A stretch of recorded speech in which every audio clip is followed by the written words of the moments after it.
Friends, આજે આપણે બનાવીએ દહીં વડા. એના માટે મેં શું કર્યું છે, એક મોટો વાડકો અડદની દાળ, એને બરાબર ધોઈ કાઢી અને 6 કલાક સુધી એને મેં સોક કરી.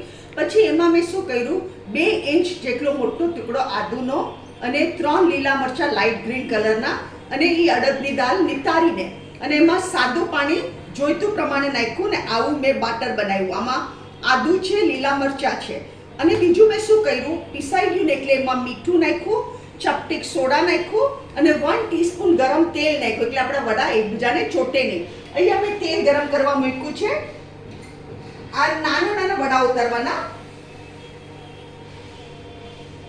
આપણે આ વડા આપણી રીતે મૂકી દેવાના તેલમાં.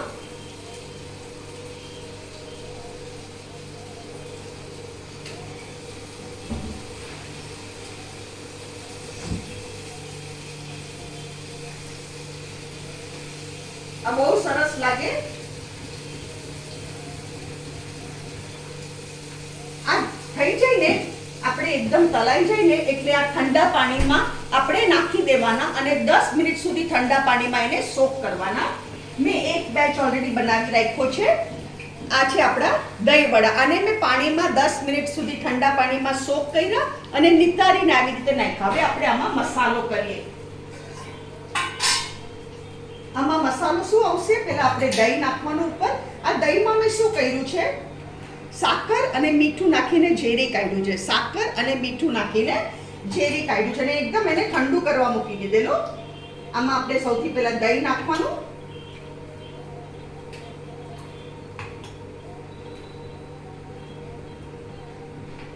હવે મીઠું તો હું ઓલરેડી નાખી ચૂકી છું. આ છે ચાટ મસાલો. આપણે ચાટ મસાલો સ્પ્રિંકલ કરવાનો. આ ચાટ મસાલો સ્પ્રિંકલ કર્યો અને લાલ મરચું પાવડર.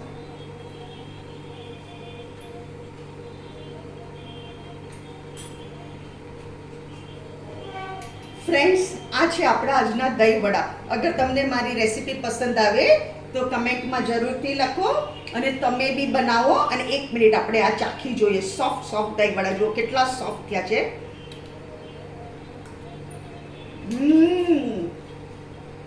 તમે બી બનાવો અને ફેમિલી સાથે એન્જોય કરો.